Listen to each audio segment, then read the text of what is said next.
3 fucking hours. Why is Raw so fucking long? Seriously, why? NXT is like 3 times better than it, and it's only a third of the time. But whatever. Let's get started on Raw this week. So Vince and Stephanie come out and just cut a promo where Vince says like, "I'm God."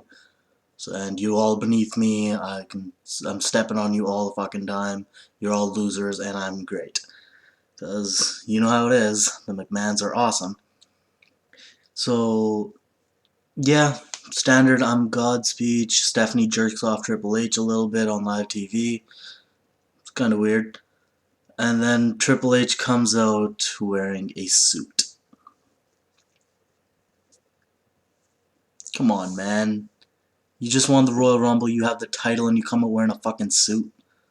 Come on your wrestling attire. He does his little swig of water and he just spits it out too, getting his suit all wet. I don't get why he even did that. But whatever. I'm just being cynical at this point.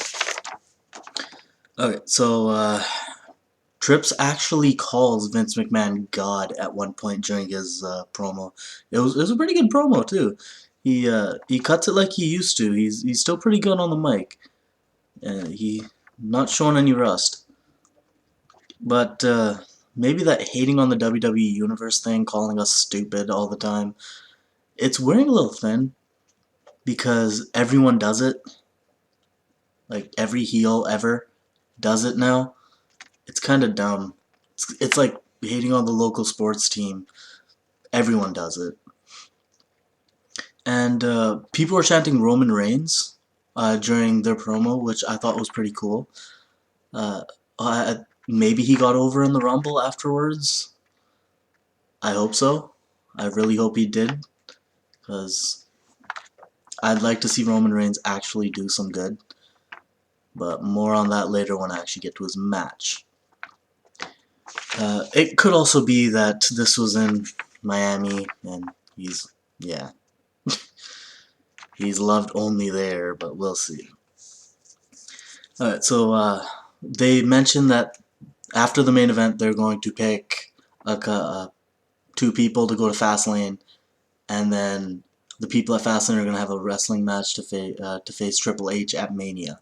We'll see who it is. Okay, so Owens and Ziggler is the first match out, and Owens comes out selling his injury, which, yeah, he's still doing it. Good for him. We'll get to Ambrose in a bit, but yeah, Owens comes out, he's selling it. I thought it was really cool. Ziggler comes out still wearing a ponytail. If it's a new thing, whatever. It looked nicer than the one he had in the Rumble, because he didn't look like a 15-year-old girl this time. But yeah, it was good. It was good. Oh, and by the way, JBL, you need to shut the fuck up about Owens being a prize fighter, because you say it every single time he's out, and roughly 2-3 times a match. It's kind of annoying listening to him all the time, and considering he's one of the better commentators, because Byron Saxton sucks, Michael Cole just says, "Oh, right to the," and then he says that, and "Oh, right to the this, right to the that." JBL is actually kind of entertaining because he hates on Byron all the time. But yeah, just he's a prize fighter, Michael, but he doesn't have a prize. It's annoying. Oh, and Ziggler does a drop kick that that actually just like, oh my god, it looked painful. He like jaw jacks him with this. He just kicks him right in the face, and you can actually see his jaw move like that. I watched it like 3 times. It was brutal. Owens, I hope you're okay after that. You looked alright, but man, that must have hurt. Next up is, oh yeah, Dolph Ziggler sells everything like a maniac. It's actually a joy to watch. And him having long hair doesn't help, because it always like waves every time he gets hit, making it look 2 times worse. Good for him. He can sell like a maniac, but the bumps he takes, shortening his career day by day. I hope he stays. I hope he has a long career, but he's cutting it short. Nothing like that on this one. I'm just talking about him in general. Owens wins. Ziggler looks pretty good because he beat the crap out of Owens, but you can also argue that Owens was hurt, so Ziggler looks like a bitch. But no, I think Owens or Ziggler got over pretty good. Owens definitely got over him winning the match after being injured and all that. But yeah, it was good. And what's up next? Well, Roman Reigns comes in, and he basically just says the McMahons are full of shit, depending on because of all that they said, saying that like Roman Reigns is a broken man, Roman Reigns has a pierced heart after everything, and he just comes in, he's like, JoJo, just tell them I'm here, they're full of shit. It's actually pretty funny. Am I the only one who loves the Social Outcasts? I think they're fantastic. Love their gimmick. Every single one of them is awesome in their own regard. Maybe except for Heath Slater because he still has his old gimmick, and the gimmick was not very good. It was alright in the not the 3-man band, but the 1-man band thing, where he'd come out and just get smashed with everything and anything. Yeah, I like it. Flo Rida comes out, or he's in the audience, and they start paying attention to him, which I thought was kind of dumb. It was completely pointless. And then what could be the most awesome thing in all of WWE history happens. Bo Dallas puts on a hat and starts to rap. Yeah. Bo Dallas. I love that guy. He is so funny. And he does pretty good. His rhymes are decent. Oh, don't get me wrong, it was not like some sort of artistic achievement at all. He just rhymed some words and we're calling it rap. But they were good rhymes. Flow Riders, however, were terrible. So go figure. Bo Dallas is better than Flow Rider at Flow Rider's game. And every time Bo Dallas said or finished his couplet, the Social Outcasts would lose their mind. They're like, "Oh, he got you! Oh my God!" They'd hit the ground, start like tapping out. It was a spectacle. It was awesome. And then the Dudley Boys come out, and they're facing Bo Dallas and Curtis Axel.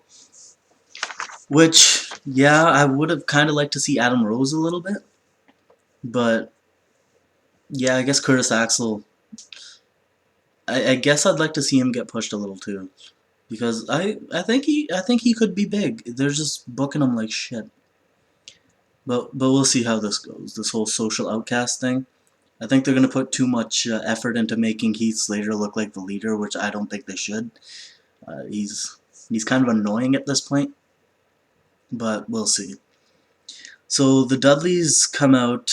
Bo Dallas calls for a bow train, which was just fantastic. Everyone just lines up and they just start running around the ring like this. Oh, and did I mention Adam Rose calling Heath Slater Heathy Baby every time? It's so funny just the way he says it. He sounds so fruity when he says that, and I love every second of it. But they're making the Social Outcasts look like a complete bunch of idiots, which is fine if it was a tag team.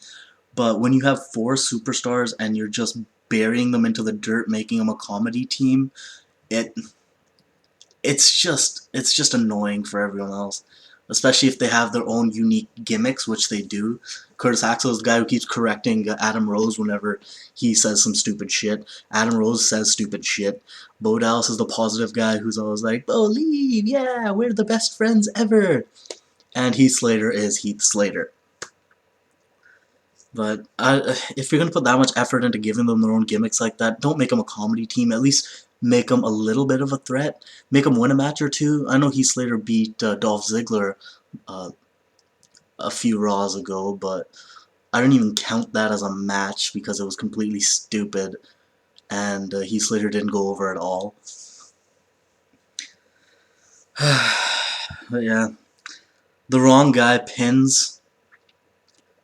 Devon is not legal in the match. I know because I watched it over like 3 times. Bubba gets tagged in. They do the what's up thing.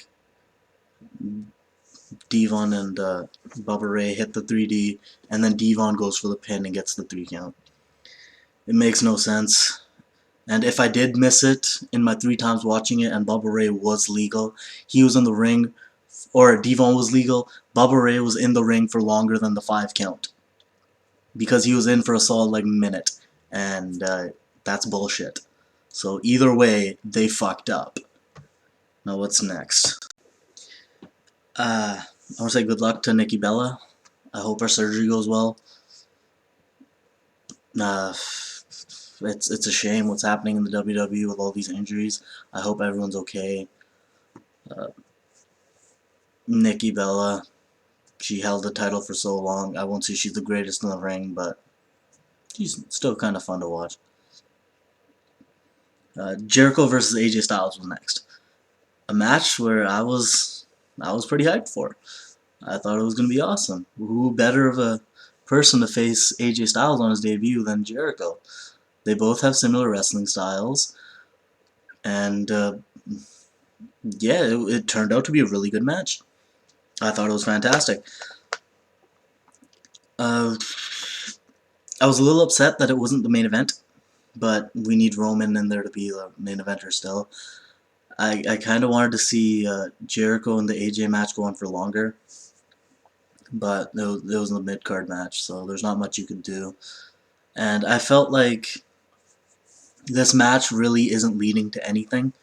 It was just a match to show off that we got AJ Styles, which granted could be fine, but nobody looked really weak in this match. Jericho came off pretty strong, and same with AJ Styles. Styles picked up the win, but Jericho's dominating most of the match, so I'm happy with it. By the way, they teased the fucking Styles Clash again. How many times are you gonna do this?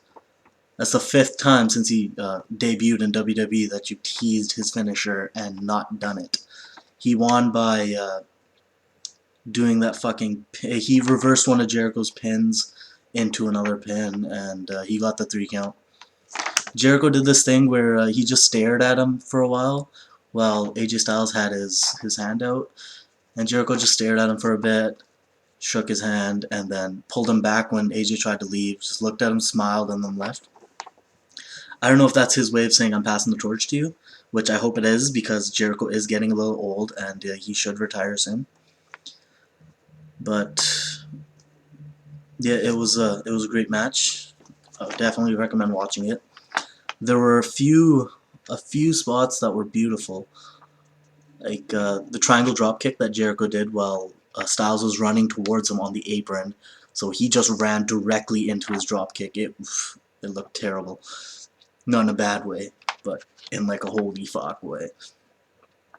There's a double cross body block, which happened in the match. Again, made a sickening sound. Hope both of them were alright.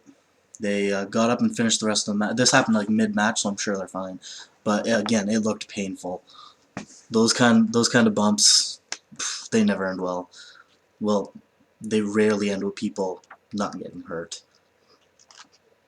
At least a little bit, actually. Okay. Sasha Banks versus Becky Lynch. Again, another match I was really excited for. Sasha Banks being back and all. It was her first match back from, I believe, injury. She looked great. Looked fantastic. She won with the Banks. Oh, no, she didn't. It was a disqualification because she got Becky into the bank statement. Charlotte came out and just started beating the shit out of both of them. Not happy with the ending. I was kind of hoping she'd get a definitive win over Becky Lynch, but whatever. And also, I'm a little afraid that they're gonna start burying Becky Lynch now. And this is weird what they're doing on Raw. They're like segregating the NXT divas with the WWE divas. or the main roster divas. Like the NXT divas are all having a feud with each other, while the main roster divas are just fucking around. I don't get it. I hope that's not the case because there are some good divas in the main roster. I like Paige. Used to like Natalia. I haven't seen her do anything in a while. But well, what are you gonna do, right? I'm afraid Becky's gonna be out of the title picture because she's getting punked out. We'll see where that goes. Hopefully she's not. There was a Goldust and R-Truth segment that made my day. It was so funny. R-Truth being a comic relief character, he didn't look like a complete idiot this time, which I'm happy with. It had Goldust come out, do his usual. it was so perfectly executed because he added a "oh god" like he just jizzed his pants or something. Goldust, I missed you. I missed you doing that kind of stuff. So he does that saying like we should be partners, and R-Truth's like I'm a married man. I'm a married man. I don't swing that way. And Goldust's like wait, I think you misread this. I want to be tag team partners. It was a good segment. I liked it. So yeah, this next match, Wyatt versus Kane. We all know who won. Is there honestly any point of me talking about this now? Kane is stuck jobbing to people, to everyone. Everyone he faces, he loses against. This is ridiculous. I think the only win he's had in a while was against the Wyatt family, with Undertaker picking up the win. Kane's still looking like a jackass. I like how he got his mask back. I don't like how the commentary team is calling him Demon Kane instead of just Kane, because that means that they're still doing the whole corporate Kane bullshit. I thought that was over and done with. I got a little happy until they said that. As far as two heavy hitters going, the match was decent. It was okay. Nothing great. Wyatt looks weak as hell. They're not putting him over as much as I thought they would, because he needed the assistance of the whole Wyatt family to win against Kane. And Kane is just jobbing out to everyone, so that's all I'm going to say. They're fucking up booking Kane. Wyatts are still looking weak as hell because they always have to have outside interference. Let's just move on to the next match. Before the next match, The Rock comes out and I don't know why they had the promo with The Rock go so long. It took up like a half hour, maybe 35 minutes of screen time, and it was just The Rock being an asshole to everyone. He goes up to Big Show, starts spouting the shit like whoever won that Royal Rumble we had, where we were the last two people, was gonna go on to play the Scorpion King, and who knows, you would have made it big. And Big Show starts crying, making him look like a sentimental giant, as they say, which just stupid.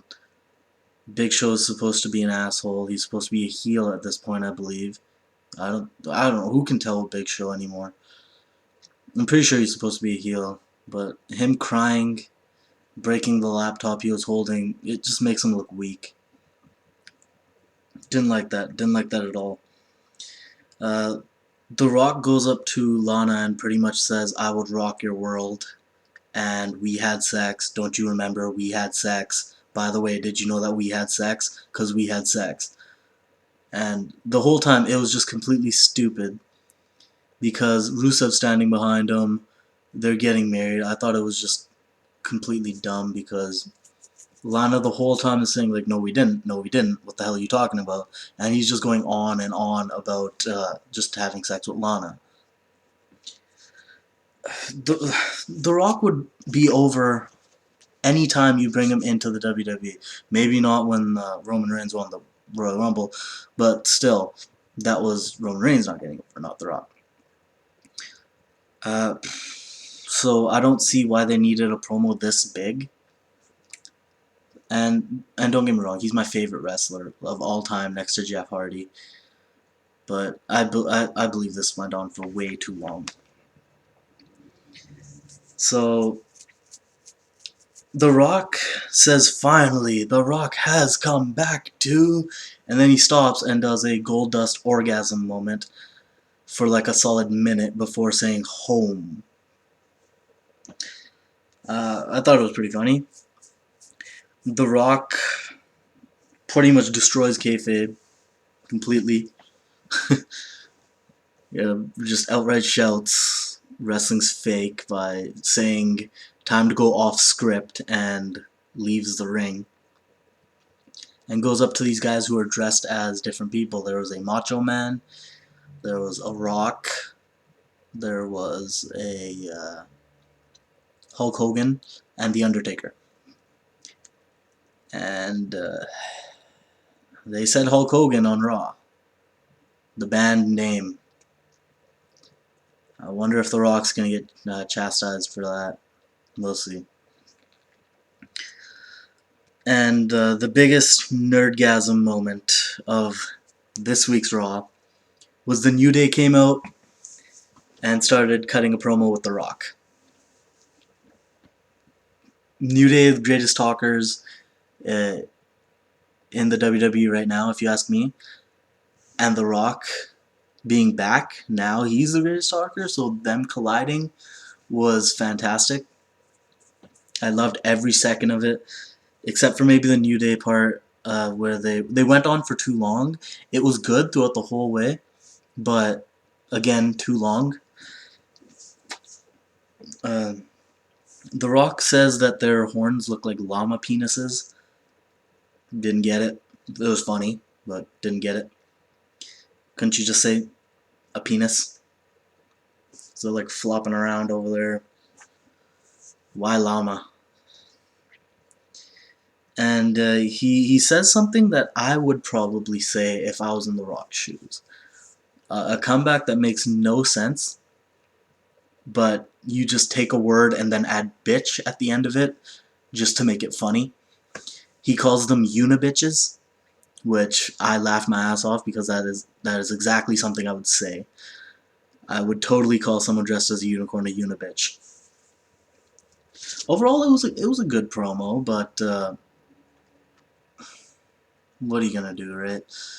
Just, it was good, went on for way too fucking long, but since Raw is 3 hours long, I guess you kinda have to. So, Kalisto versus The Miz on Kalisto's first match after winning the title. I liked this match. It was weird, which is probably why I liked it. Kalisto was doing power moves, which I will never understand because he is tiny compared to anyone else. He got Miz in a side headlock, which Miz did not just slam him out of. He grabbed his mask and then got him in a side headlock. I thought that was weird. Kalisto reverses an Irish whip to throw the Miz. I don't know where they're getting these ideas that Kalisto is just as strong as fucking Kratos or something, but he's not, and it's just weird to see. Miz at one point in the match pulls off Kalisto's little dragon tail thingy off his mask, and it was pretty funny, except for the fact that I think Kalisto smacked his head on the ground while he was going, or while he was falling. Again, hope he's okay. And there's not much else to say except the Selena Del Sol was a little sloppy, but considering what was happening at the time, I do not blame it. There's not much you could have done to save that. Overall, it was a decent match. I liked it. Now for the main event. Roman Reigns and Dean Ambrose versus the League of Nations being, what do you call it? Sheamus and Rusev.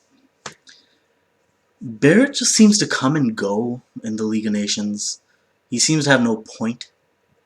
I don't get why he's even there, honestly. I guess they just need a British guy, so they're like, hey, let's get Barrett. He'll show up half the goddamn time.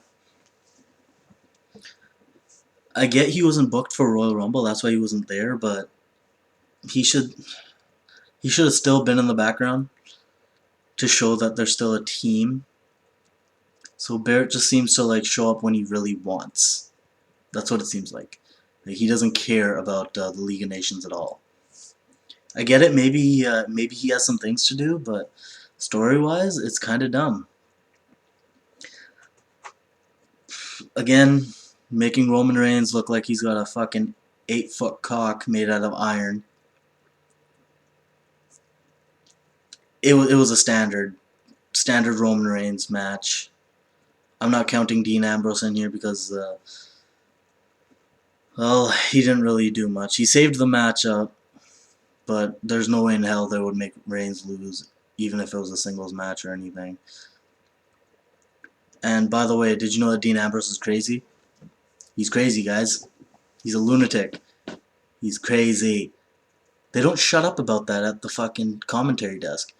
JBL especially. Always going on about him being crazy, crazy, crazy. Beating a dead horse with that one. It was a decent match. Nothing new.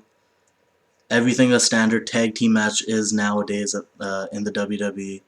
It being a main event meant there were a lot of moments where the bad guys would keep them in the corner and continue beating them for like 5 minutes straight before the good guy tagged out. And then they'd trade back and forth, and the bad guys get the good guys in the corner again and beat them for like another 5 minutes. This is why I don't like tag team matches nowadays. I get it, it shows that you're being a good team, but why, oh why, is the League of Nations being considered a good team? Not once have they proven that they work together well. It's just odd why. It's not even like they're pushing the League of Nations. They lose every single match they're in, and the ones that they win because of outside interference. None of them look strong on their own. I think the League of Nations was a mistake. I think they need to just get rid of it right away. Just drop it, pretend it never happened, because it's a terrible gimmick for everyone. The only person who hasn't been damaged in it right now, I believe, is Barrett. Because, well, again, he shows up half the time. Rusev is getting just punked out by Reigns. Sheamus has lost almost every single match to Roman Reigns. Every match that didn't have outside interference, anyways. He's lost every match clean. Del Rio lost to Kalisto. Clean. Twice. So, yeah, Barrett's the only one who's just untouched. If I was him, I'd break away too. Because nothing good is going to come out of this. Roman Reigns tried to do a flip over top of Rusev, and it was very sloppy. But he saved it by kicking him in the face. That always works. Just kick the guy in the face when all else fails, and everything will be fine. Overall, a decent match. Not much else to say. If you like Reigns as a competitor, which I used to, until I watched this match and I realized he has the same 4 moves. I don't know why it took me so long to realize that. I guess I really realized it when he went up for like a Superman punch. It was weird because I thought he was going to do Superman punch without cocking his fist, and you know he can't do that. It won't hurt as much. He went for the Superman punch, but he clotheslined him instead. And my reaction was, holy shit, did he just do something new?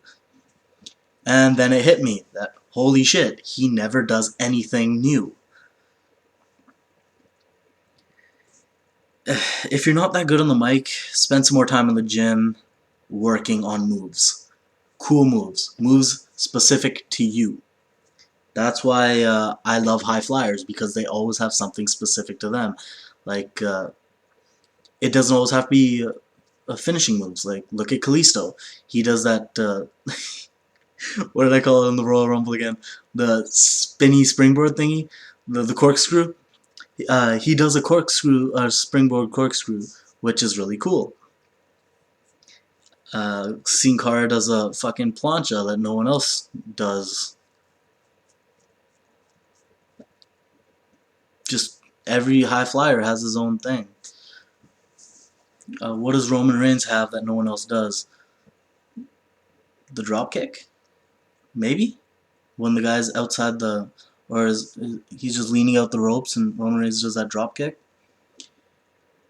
It's a little close to Undertaker's big boot. Or was that Undertaker's big boot that did it? Someone did a big boot from that same position. Superman punch anyone can do. I'd love to see AJ Styles hit a Superman punch. That'd be hilarious.